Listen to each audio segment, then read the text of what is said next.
truthful man, in a truthful man. Kwero ngama okulongo tek. Tek ahinya. Joluo nong'eyo gimomiyo ne giwacho ni joma dhi wuoth nyaka dar ka ng'ur.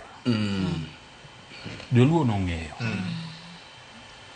Kapo ni ODM nodaro joma ne gioro wuoth ka ng'ur. To chalie ka gima tama moko nodong'ie modhi wuoth. Nikech koro chiemo to gini to lak welo. En dwaro mar ODM to bende berna ka Sifuna wacho ni gik ma giwachogo ok pach ODM. Nikech ing'e ni sama giloso to ji neno ODM. To sama ji neno ODM to nitie oganda achiel miwacho ga ni omako pati mar ODM ne kabisa. Mane uganda Luo. Emomiyo VOJ sama nitie watni ma wiye owirore matin. To kodhi oringo duk e chiro en wiye okuodi. In ma in watne ema wiye kuot.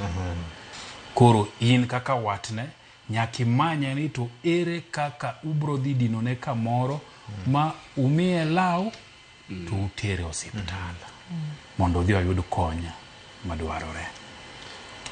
Bia paro wer moro di misen no ero ni ng'ama ngimane duokore e dho aora. To janeko ringo okaw lepe. Koro omo no lawo janeko mokaw lepe ni kirjeri gi ng'ama janeko. Bwana mani duk malawo ng'ama nigi lepe ni. Janeko mokaw nanga.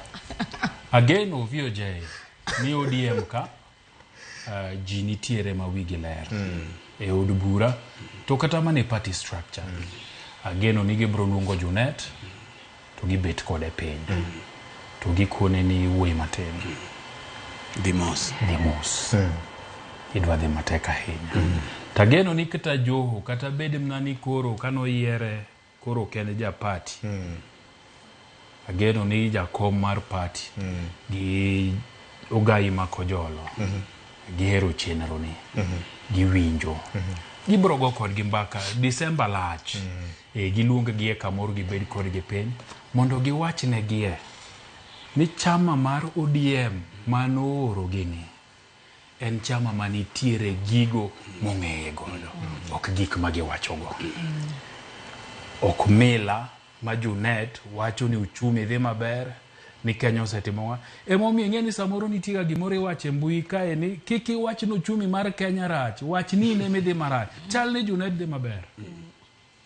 Kuma entie uchumi ne dhi maber. Chike mag mesa tiyo. Chike mag mesa. Kidhi Suna East okaparie ni jo Suna East bro yie kode ni gidhi maber.